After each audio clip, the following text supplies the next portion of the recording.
They told you empires were built by kings, generals, and explorers. That's the lie history wanted you to believe. What if the maps that shaped the world were drawn by a man who wasn't even allowed to own his own name? A slave, a ghost, a mind erased from history, yet still guiding every ship, every border, every modern map you see today. This is the story of Matteo, the cartographer who built empires, and was erased for it. Listen carefully. Somewhere in the archives of empire, there is a name you were never meant to know, a child listed as property who could outthink generals, predict battlefields, and map worlds he would never walk. They never gave him a compass, because a compass doesn't just point north, it points toward freedom. This is not a feel-good story, this is a controlled revelation, and once you see what they did to him, you'll understand how power really works. They called him Matteo, that was all. No surname, no lineage, no history worth recording. In the ledgers of a colonial plantation, he was an asset acquired alongside livestock and tools, age uncertain, origins irrelevant, humanity omitted. But power systems always fear anomalies, and Matteo was an anomaly. From the moment he arrived, something in him was watching, measuring shadows, calculating distances, reading the land like a language. He never got lost, not once. While grown men wandered rivers for days, this boy walked straight through valleys that confused veterans. Overseers tested him with false directions, deliberately designed to trap him in circles. He ignored them and walked directly to his destination. He didn't know the word east. He didn't know what a map was, but he knew where the sun sat, how moss leaned on trees, how water whispered its direction through soil. His brain was a living compass, and that terrified them. Because empires are built on controlled ignorance. Knowledge is power, but only when it stays in the right hands. A slave who can navigate without guidance is a slave who can escape. A mind that maps terrain is a mind that cannot be fully owned. Then a general arrived, and everything changed. The military elite, trained officers with instruments, charts, and years of schooling, got lost in the hills. Their maps failed them. Their authority collapsed in the wilderness. And they summoned the boy. Matteo led them home in half the expected time, cutting through terrain they didn't even realize had paths. He read the land like a strategist reads a battlefield. The general saw it immediately. This wasn't intuition, this was cognitive dominance. So they did what empires always do with genius they cannot acknowledge, they extracted it. They took him from the plantation. They placed him in rooms filled with maps. They taught him symbols. They watched his mind detonate into brilliance. And then, this is the key, they erased him. His solutions became other men's reputations. His insights became official doctrine with someone else's name on it. He influenced campaigns, routes, logistics, and colonial expansion before he could legally own himself. And they never let him hold a compass, because a compass would mean autonomy. A compass would mean agency. A compass would mean he could choose his direction. They didn't chain his body. They caged his direction. And what you're about to hear next is how a child, denied freedom, became the invisible architect of an empire that never intended him to exist in history. They brought Matteo into rooms where men planned conquest, rooms where ink decided who lived, who died, and which lands would burn under foreign boots. He was 12 when he stood in front of his first real map, a military chart of rivers, mountains, and colonial settlements. To most cadets, maps were abstractions, symbols memorized, rules repeated. To Matteo, it was revelation. The land flattened into logic. Reality turned into patterns. He learned the language in minutes. Rivers meant movement. Elevation lines meant power. Roads meant control. Blank spaces meant danger or opportunity.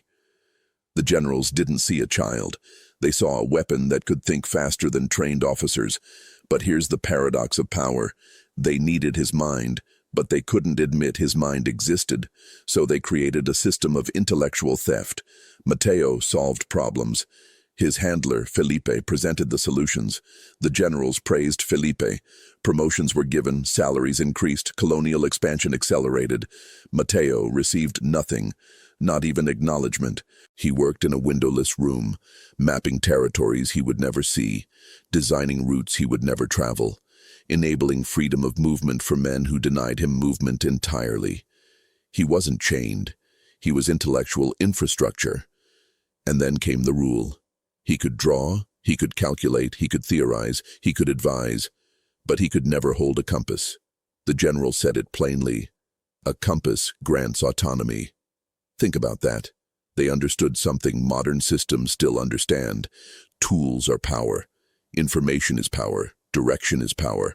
A man who knows where he is and where he can go is dangerous. So Matteo learned to navigate without instruments. He memorized the sun's arc. He calculated bearings mentally. He trained his mind to be the compass they refused to give him. Constraint became acceleration. By 17, he was outperforming official cartographers. He corrected errors in imperial maps. He predicted terrain features in regions he had never visited. His mind was doing what institutions pretended only elite education could do, and this shattered the ideology of slavery, because slavery required the myth of inferiority. Matteo destroyed that myth every day, so they hid him. His work guided expeditions into unmapped Amazonian regions. His projections predicted rivers, flood zones, and strategic high ground. Soldiers followed his maps and survived, and no one ever knew his name. The general gained prestige, Felipe gained promotions, the crown gained territory. Matteo gained deeper invisibility. This is how power systems function. They extract intelligence from the margins while erasing the margins from history. They use you. They profit from you. Then they delete you. But halfway through his captivity, something shifted inside him. He realized excellence wouldn't free him. It would only make him more valuable to exploit. They brought Matteo into rooms where men planned conquest, rooms where ink decided who lived, who died, and which lands would burn under foreign boots. He was 12 when he stood in front of his first real map, a military chart of rivers, mountains, and colonial settlements. To most cadets, maps were abstractions, symbols memorized, rules repeated. To Matteo, it was revelation. The land flattened into logic, reality turned into patterns. He learned the language in minutes. Rivers meant movement, elevation lines meant power, roads meant control, blank spaces meant danger or opportunity. The generals didn't see a child. They saw a weapon that could think faster than trained officers. But here's the paradox of power. They needed his mind, but they couldn't admit his mind existed, so they created a system of intellectual theft. Matteo solved problems. His handler, Felipe, presented the solutions. The generals praised Felipe. Promotions were given, salaries increased, colonial expansion accelerated. Matteo received nothing, not even acknowledgement. He worked in a windowless room, mapping territories he would never see, designing routes he would never travel, enabling freedom of movement for men who denied him movement entirely. He wasn't chained. He was intellectual infrastructure. And then came the rule. He could draw, he could calculate, he could theorize, he could advise, but he could never hold a compass. The general said it plainly. A compass grants autonomy. Think about that. They understood something modern systems still understand. Tools are power. Information is power. Direction is power. A man who knows where he is and where he can go is dangerous. So Matteo learned to navigate without instruments. He memorized the sun's arc. He calculated bearings mentally. He trained his mind to be the compass they refused to give him. Constraint became acceleration. By 17, he was outperforming official cartographers. He corrected errors in imperial maps. He predicted terrain features in regions he had never visited. His mind was doing what institutions pretended only elite education could do, and this shattered the ideology of slavery. Because slavery required the myth of inferiority. Matteo destroyed that myth every day, so they hid him. His work guided expeditions into unmapped Amazonian regions. His projections predicted rivers, flood zones, and strategic high ground. Soldiers followed his maps and survived, and no one ever knew his name. The general gained prestige, Felipe gained promotions, the crown gained territory, Matteo gained deeper invisibility. This is how power systems function. They extract intelligence from the margins while erasing the margins from history. They use you, they profit from you, then they delete you. But halfway through his captivity, Something shifted inside him. He realized excellence wouldn't free him. It would only make him more valuable to exploit. They sold him like excess equipment. No ceremony, no acknowledgement of the years he'd built the empire's invisible infrastructure. No gratitude for the campaigns that succeeded because of his mind. A signature on paper, and Matteo became inventory in a mule convoy headed toward the Highland mines. This is how power handles inconvenient intelligence. It relocates it to silence. The mines were designed to erase men. Vertical shafts carved into mountains, air that burned lungs, collapses that buried bodies without names. The company expected 3 to 5 years of labor from each worker, if they were lucky. Most died sooner. Matteo understood the math. He had calculated logistics for armies. He could calculate his own mortality. He thought about the hidden world map under the floorboards in Lima, a masterpiece no one would ever see. He thought about the compass he never touched. He thought about how knowledge without agency becomes torture. Then the tunnel collapsed. 12 men died instantly. 28 were trapped in darkness with suffocating dust and no route out. Panic consumed them. Some prayed, some clawed at rock, some froze. Matteo mapped. He counted steps. He traced angles with his hands. He reconstructed the mine's architecture in his mind like a living blueprint. He knew older mines often had forgotten exploratory tunnels, dead ends to some, exits to others. He found a passage. Other miners doubted him. They trusted official maps, official knowledge, institutional authority. Matteo trusted logic. 14 men followed him into darkness. 14 chose to wait for rescue that would never arrive. For 14 hours, he navigated invisible space, choosing directions by air currents, slope gradients, memory, and spatial intuition. He led them through collapsing tunnels, rotting ladders, and ancient shafts abandoned for decades. He was navigating blind. He had never held a compass, and yet he became one. They emerged before dawn onto a mountainside miles from the main shaft, exhausted, injured, alive. The camp was stunned. A slave had done what official engineers and overseers could not. He had led men through unmapped subterranean terrain and saved their lives, and that terrified the system more than any rebellion could, because he had demonstrated leadership. Men followed him. Free men praised him. Hierarchy trembled. So the company elevated him but trapped him more tightly. He was removed from manual labor and forced into supervised navigation work. More valuable, more watched, more controlled. Power always rewards usefulness with surveillance. But the story spread. Military administrators heard it, officers whispered, and General Alvarez realized the unthinkable. Matteo was becoming visible. Visibility is fatal to systems built on denial. If people realized a slave had outperformed generals, the ideological foundation of empire would crack. So the general bought him back, not to free him, to hide him again. He returned to Lima not as a boy, not as a curiosity, but as a liability. And this is where the story stops being about slavery. This becomes a lesson in how institutions handle anyone whose intelligence threatens their legitimacy. They bring you close, they use you, and when you become undeniable, they erase you again. When Matteo returned to Lima, the city felt smaller. He had seen death in the mines, navigated darkness without light, and learned something most men never grasp. Systems don't fear rebellion as much as they fear proof. Proof that their hierarchy is a lie. General Alvarez understood this too. That's why the reunion wasn't kind. It was clinical. A calculation. You are useful, you are dangerous, you will be controlled. Matteo was placed back in the cartography room, but this time the rules tightened. He could not speak to visitors. He could not discuss theory. He could not socialize with officers. His mind was extracted like a resource, processed by Felipe and redistributed under official names. The room became a cognitive prison. Maps covered the walls, documents of freedom created by a man denied movement. Every line he drew became a reminder of his own confinement. He knew roads he could never walk, rivers he could never touch, ports he could never leave.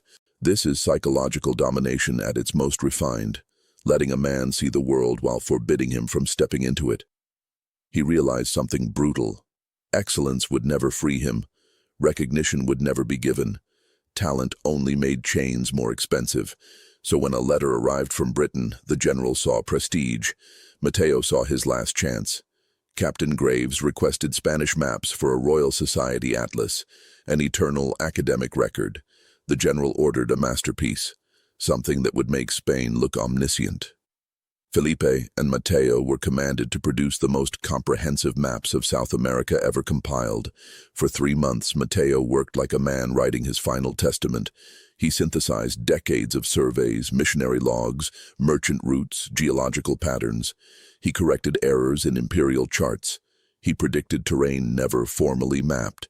He created a body of work that would outlive empires.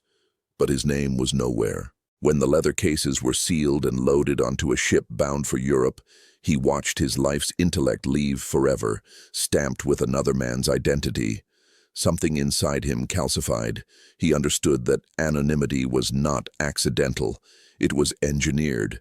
Institutions erase originators because originators threaten power structures. So he decided to break the rule that mattered most. He would sign his work, not a harmless map, a forbidden map.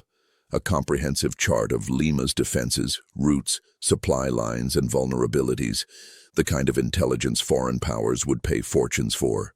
He wasn't trying to escape. He was trying to exist. If his mind could not be free, his name would be. He wrote it in the corner in careful script, charted and drawn by Mateo. A signature is a declaration of existence, and in an empire built on erasing existence, a signature is treason. He planned to sell it to foreign traders, not for money, but for immortality. His authorship would cross borders and outlive Spain, but systems of power always have informants. His contact betrayed him. Soldiers arrested him before the exchange. The map never left his hands. And when General Alvarez unrolled the parchment and saw that signature, he didn't see betrayal. He saw a system fracture. He was taken to a small room behind the governor's palace. No windows, no records, no witnesses. Officially, he never entered. Officially, he never existed. General Alvarez watched silently as officers laid the map on the table. "This is brilliant," the general said. "It is also unacceptable." He didn't yell. He didn't threaten. He simply explained reality to a man who had mapped continents. You can be intelligent. You can be useful. But you cannot be visible. Mateo understood. Visibility is the one thing hierarchies cannot allow from those they depend on but refuse to acknowledge. They offered him a choice that was no choice. Erase the signature, swear silence, return to anonymity, or disappear. He refused. Not loudly, not dramatically. He just didn't move his hand to scratch out his name. That tiny refusal, just ink on parchment, was interpreted as rebellion, so they erased him, not with a bullet, not with a hanging, but with administrative disappearance. He was transferred to a remote estate under a false ledger entry. No historian would find him, no church would record him, no archive would list him. He became a ghost. But his mind didn't disappear. On that estate, far from Lima, he continued to draw. He mapped rivers, valleys, trade paths, and secret indigenous routes. He taught himself astronomy from scraps of books. He calculated latitudes by shadow and time. He created maps that no empire would ever stamp. They were maps for nobody. And that is where history lost him. Centuries later, scholars would find anonymous maps in European archives, maps too accurate for their time, signed by no one, attributed to generals who never touched ink. They would marvel at the unknown genius. They would never find Mateo, because systems don't just enslave bodies, they enslave legacy. And the greatest crime wasn't that Mateo was enslaved. It was that the world learned from his mind while forgetting his name. That is the real architecture of power. Extract intelligence, erase the origin, preserve the empire. And if you think that ended with empires, look around. Whose ideas are used today? Whose names are missing? Who builds systems they'll never own? Mateo didn't die in chains. He died in footnotes that were never written. On the remote estate, under layers of falsified records, he met a Jesuit archivist named Brother Ignacio. an aging scholar who quietly despised the empire's hypocrisy. Ignacio recognized what Spain had erased, a mind centuries ahead of its time. So they made a pact. Mateo would continue mapping. Ignacio would hide the truth. They began encoding authorship into the maps themselves, not with signatures but with patterns only a trained cartographer could recognize. Slight deviations in coastlines, subtle star placements, mathematical signatures embedded in coordinate grids. Each map contained a cipher. Each cipher spelled one word, Mateo, not once, not twice, but hundreds of times hidden across decades of anonymous imperial charts.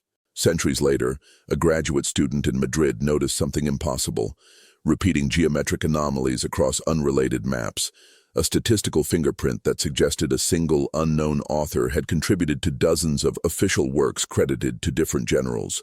They called it the phantom cartographer hypothesis. Academic journals debated it. Historians dismissed it. The empire had fallen, but its erasure protocols survived in academia. But then a private collector found Ignacio's hidden journal. Inside was a single sentence. The maps of this empire were drawn by a man it refused to name. And beneath it, a cipher key. When decoded, it led to one buried ledger entry from Lima. Mateo, male, slave, cartographer. One line. That's all history allowed him. But that line shattered a narrative. It proved that a slave had shaped global navigation, that an erased man had mapped continents, that knowledge had been stolen at the scale of empires.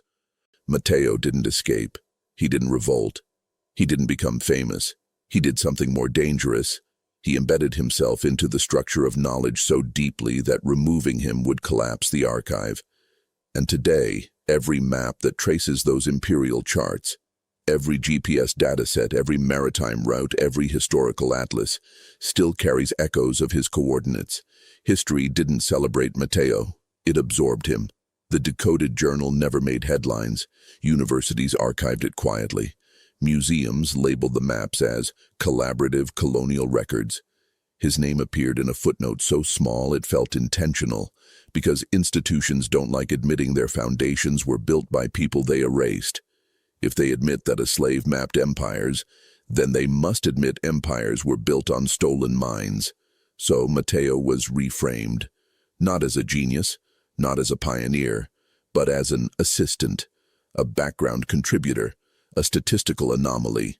The system adapted, just like it always does. That's the final trick of power. When you prove erasure, power doesn't collapse. It rewrites itself to absorb the proof. Mateo's maps stayed. His legacy stayed distorted. His name stayed buried under institutional language. And yet, every ship that avoided a reef, every army that marched efficiently, every merchant who crossed a river safely, every modern map that inherited those datasets, they were all quietly guided by a man who was never supposed to exist. He never wore a crown. He never owned land. He never signed his work publicly. He never escaped. But he shaped how the world understood itself.